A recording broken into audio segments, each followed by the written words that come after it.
ଆଜିର ଏହି ବିଶ୍ଳେଷଣରେ ଆମେ ଏକ ଅତ୍ୟନ୍ତ ଦୁଃଖଦ ଏବଂ ଗୁରୁତ୍ୱପୂର୍ଣ୍ଣ ଘଟଣା ଉପରେ ଆଲୋକପାତ କରିବା।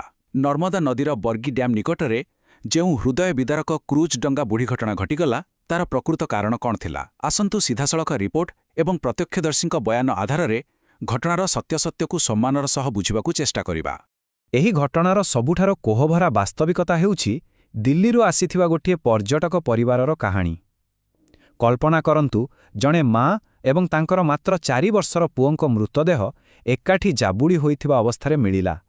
ଆଉ ସବୁଠୁ ବଡ଼ କଥା ହେଉଛି, ଉଭୟେ ଗୋଟିଏ ଲାଇଫ୍ ଜ୍ୟାକେଟ୍ ପିନ୍ଧିଥିଲେ। ନିଜ ପିଲାକୁ ବଞ୍ଚାଇବା ପାଇଁ ଜଣେ ମା'ର ଏହା ଥିଲା ଶେଷ ପ୍ରୟାସ। ସୌଭାଗ୍ୟବଶତଃ ସେହି ପରିବାରର ବାପା ଏବଂ ଝିଅ ବଞ୍ଚିଗଲେ ସତ, କିନ୍ତୁ ଏହି ଗୋଟିଏ ଘଟଣା ବଖାଣୁଛି ସେଠାରେ କେତେ ବଡ଼ ମାନବୀୟ କ୍ଷତି ଘଟିଛି। ଏବେ ଆସନ୍ତୁ ପ୍ରଥମ ପର୍ଯ୍ୟାୟକୁ ଯିବା। ହଠାତ୍ ଆସିଥିବା ସେହି ଭୟଙ୍କର ଝଡ଼।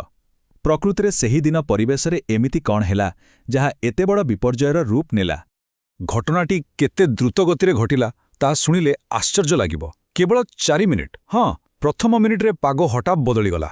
ଦ୍ୱିତୀୟ ମିନିଟ୍ ବେଳକୁ ଏକ ଶକ୍ତିଶାଳୀ ଝଡ଼ ମାଡ଼ି ଆସିଲା। ତୃତୀୟ ମିନିଟ୍ରେ ଏହି ପ୍ରବଳ ପବନ ଯୋଗୁଁ ଡଙ୍ଗାର ଭାରସାମ୍ୟ ସମ୍ପୂର୍ଣ୍ଣ ବିଗିଡ଼ିଗଲା।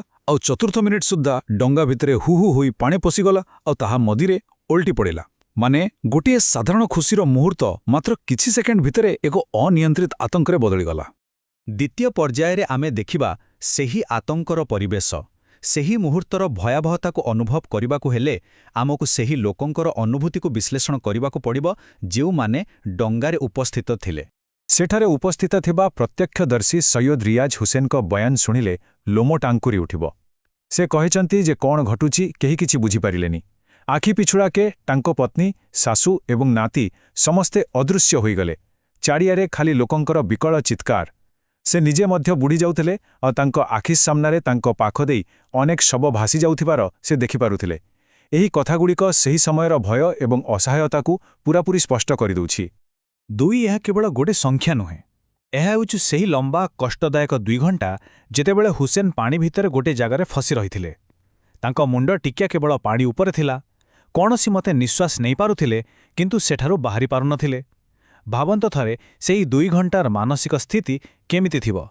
ସୌଭାଗ୍ୟବଶତଃ ଉଦ୍ଧାରକ ଦଳ ଶେଷରେ ତାଙ୍କୁ ଠାବ କରି ବଞ୍ଚାଇବାରେ ସଫଳ ହେଲେ ଏବଂ ଗୋଟେ ସାଧାରଣ ପରିସଂଖ୍ୟାନ ଏକ ଜୀବନରକ୍ଷାର କାହାଣୀ ପାଲଟିଗଲା। ତୃତୀୟ ପର୍ଯ୍ୟାୟ, ଉଦ୍ଧାର ଏବଂ ଖୋଜାଖୋଜି କାର୍ଯ୍ୟ। ଏବେ ଆମେ ଟିକେ ପଛକୁ ଫେରି ପୁରା ଘଟଣାର ବ୍ୟାପକ ଚିତ୍ର ଏବଂ ପ୍ରଶାସନର ମିଳିତ ପ୍ରୟାସ ଉପରେ ନଜର ପକାଇବା। ଯଦି ଆମେ ବର୍ତ୍ତମାନର ସ୍ଥିତି ଦେଖିବା, ତେବେ ମୋଟ 24 ଜଣଙ୍କୁ ସୁରକ୍ଷିତ ଭାବେ ଉଦ୍ଧାର କରାଯାଇଛି। ଆଶ୍ଚର୍ଯ୍ୟର କଥା ହେଉଛି, ଏମାନଙ୍କ ଭିତରେ କ୍ରୁଜର କ୍ୟାପ୍ଟେନ୍ ମହେଶ ପଟେଲ ବି ଅଛନ୍ତି, ଯିଏ ଆଗରୁ ଲାଇଫ୍ ଜ୍ୟାକେଟ୍ ପିନ୍ଧି ଦେଇଥିଲେ।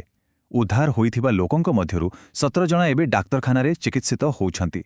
କିନ୍ତୁ ଅତ୍ୟନ୍ତ ଦୁଃଖର ବିଷୟ ହେଉଛି 9 ଜଣଙ୍କର ମୃତ୍ୟୁ ହୋଇସାରିଛି ଏବଂ ଆହୁରି 9 ଜଣ ଏବେ ବି ନିଖୋଜ ଅଛନ୍ତି।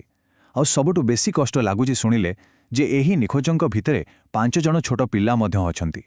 ହୁସେନଙ୍କ ପରିବାର ମଧ୍ୟ ଏହି ତାଲିକାରେ ଅଛନ୍ତି, ଯାହାଙ୍କୁ ଖୋଜିବା ପାଇଁ ତତ୍ପରତା ଜାରି ରହିଛି। ଏତେ ବଡ଼ ବିପର୍ଯ୍ୟୟ ପରେ ଏବେ ବରଗୀ ଡ୍ୟାମ୍ ନିକଟରେ ବ୍ୟାପକ ସ୍ତରରେ ଉଦ୍ଧାର କାର୍ଯ୍ୟ ଚାଲିଛି। ସ୍ଥାନୀୟ ପୋଲିସ, ଜିଲ୍ଲା ପ୍ରଶାସନ ଆଉ ରାଜ୍ୟ ବିପର୍ଯ୍ୟୟ ପ୍ରଶମନ ବଳ ବା SDRF ର କର୍ମଚାରୀମାନେ ସମସ୍ତେ ମିଶି କାମ କରୁଛନ୍ତି। ନିଖୋଜ ଥିବା ଲୋକଙ୍କୁ ଯେକୌଣସି ମତେ ଖୋଜି ବାହାର କରିବା ପାଇଁ ଏହି ଟିମ୍ଗୁଡ଼ିକ ଦିନରାତି ଏକ କରିଦେଇଛନ୍ତି। ବିନା ବିଶ୍ରାମରେ ସେମାନଙ୍କର ଉଦ୍ୟମ ଜାରି ରହିଛି। ଏହି ସମ୍ପୂର୍ଣ୍ଣ ବିଶ୍ଳେଷଣ ଶେଷରେ ଏକ ବଡ଼ ପ୍ରଶ୍ନ ଉଠୁଛି। ଏମିତି ହଠାତ୍ ଜୀବନ ଚାଲିଯିବା ପରେ ଆମର ଜରୁରୀକାଳୀନ ପ୍ରସ୍ତୁତି ଏବଂ ସୁରକ୍ଷା ବ୍ୟବସ୍ଥାକୁ କିପରି ଅଧିକ ମଜବୁତ କରାଯାଇପାରିବ, ଯାହାଦ୍ୱାରା ଭବିଷ୍ୟତରେ ଆଉ କୌଣସି ପରିବାରକୁ ଏଭଳି କଷ୍ଟ ସହିବାକୁ ପଡ଼ିବ ନାହିଁ। ଡଙ୍ଗାରେ ସମସ୍ତଙ୍କ ପାଇଁ ପର୍ଯ୍ୟାପ୍ତ ଲାଇଫ୍ ଜ୍ୟାକେଟ୍ ଅଛି କି ନାହିଁ, କିମ୍ବା ପାଗ ହଠାତ୍ ବଦଳିଲେ କେମିତି ମୁକାବିଲା କରାଯିବ, ଏସବୁ ଉପରେ ପୁନର୍ବିଚାର କରିବାର ସମୟ ଆସିଯାଇଛି। ଏହା କେବଳ ଏକ ଘଟଣା ନୁହେଁ, ଆଗାମୀ ଦିନ ପାଇଁ ଏକ ବଡ଼ ଚେତାବନୀ। ଆଶା କରୁଛୁ ଏହି ଆଲୋଚନାଟି ସମସ୍ତ ତଥ୍ୟକୁ ସଠିକ୍ ଭାବେ ବୁଝିବାରେ ସାହାଯ୍ୟ କରିଥିବ।